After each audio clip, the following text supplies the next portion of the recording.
Mereka bukan Muslim, mereka bukan rakyat tempatan, tetapi bila azan maghrib berkumandang, mereka duduk bersama menunggu waktu berbuka. Kenapa pengalaman ini buat ramai pelancong asing terdiam? Bagi rakyat Malaysia, berbuka puasa adalah perkara biasa setiap Ramadan. Namun bagi pelancong asing, ia adalah pengalaman yang asing tetapi menyentuh, bukan tentang makanan semata-mata, tetapi tentang menunggu bersama, berkongsi meja, dan menghormati satu amalan yang bukan budaya mereka. Video ini bukan tentang dakwah, bukan juga tentang ritual. Ini tentang pengalaman manusia. Bagaimana satu tradisi tempatan boleh menyentuh orang luar tanpa paksaan dan tanpa syarat. Satu, berbuka puasa sebagai pengalaman sosial bagi pelancong asing. Berbuka puasa bukan sekadar makan selepas berlapar. Ia adalah suasana menunggu azan bersama orang ramai, melihat kesabaran kolektif. Momen senyap sebelum berbuka menjadi sesuatu yang sangat berkesan.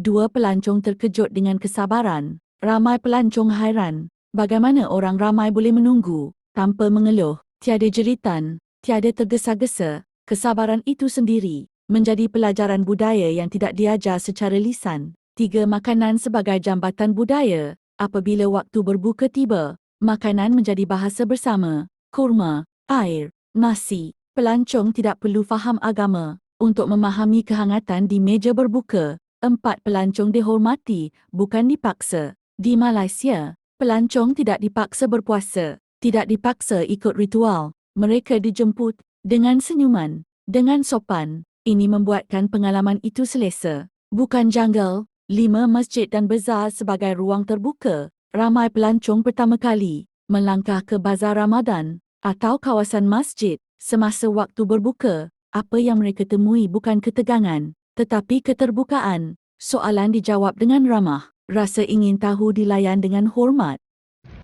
Assalamualaikum warahmatullahi wabarakatuh. Ramadan Mubarak from Kuala Lumpur. I hope you're well. Alhamdulillah, I'm just here in Mudaka Square. Thank you all for the suggestions on my previous video. Amazing.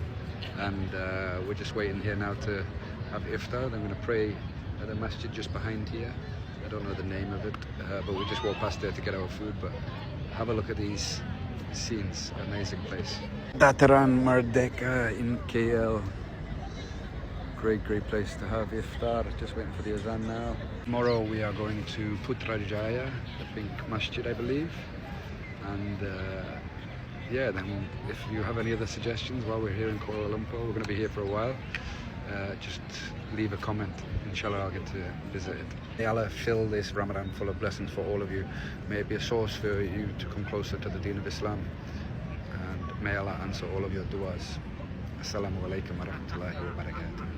6 detik azan yang mengejutkan emosi bagi pelancong saat azan maghrib berkumandang adalah pengalaman luar jangka. Suasana yang bising tiba-tiba senyap. Orang berhenti bergerak, fokus berubah. Detik ini sering membuat mereka terdiam. 7, kebersamaan tanpa perlu sama. Pelancong menyedari satu perkara penting. Mereka tidak perlu menjadi Muslim untuk dihormati dalam suasana itu. Cukup hadir dengan rasa hormat. Inilah keunikan berbuka puasa di Malaysia. Kebersamaan tanpa syarat. 8, Malaysia sebagai tuan rumah budaya. Ramadan di Malaysia menunjukkan bagaimana agama boleh diamalkan secara terbuka tanpa menyingkirkan orang lain. Pelancong belajar bahawa penghormatan tidak memerlukan penyeragaman. 9, pengalaman yang mereka bawa pulang. Ramai pelancong tidak membawa pulang sekadar gambar makanan. Mereka membawa pulang cerita tentang kesabaran, tentang komuniti, tentang rasa diterima,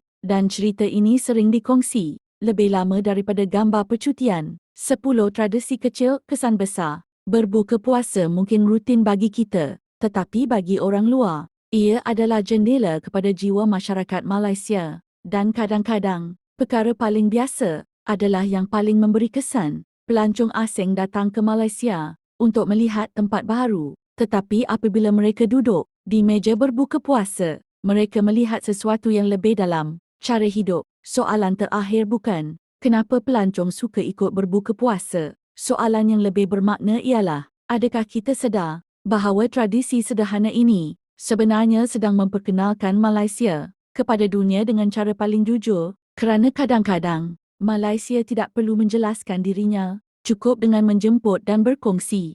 Day 1 of Ramadan as a solo Muslim traveler, and I'm starting in Kuala Lumpur, Malaysia. I've always wondered what Ramadan is like in different countries around the world, and everyone kept telling me KL is one of the best places to experience it, so I had to see it for myself. For my first day, I visited Jamek Masjid, the oldest mosque in the city, built in 1909. The architecture is stunning, but what stands out is the community. In Malaysia, every mosque offers free iftar, and people from all walks of life come together to break their fast. Just a 2-minute walk away is Merdeka Square, and this place gets packed. Families, groups of friends, even solo travelers like me, everyone sets up on the grass, grabbing food from the street vendors and waiting for Maghrib. While waiting around, I asked some locals, what does Ramadan mean to you? It's mean everything for me, man. One time, you get this time. This year, do the best for this Ramadan. And then the moment the call to prayer echoes through the city, everyone eats at the same time. It's such a beautiful moment of unity.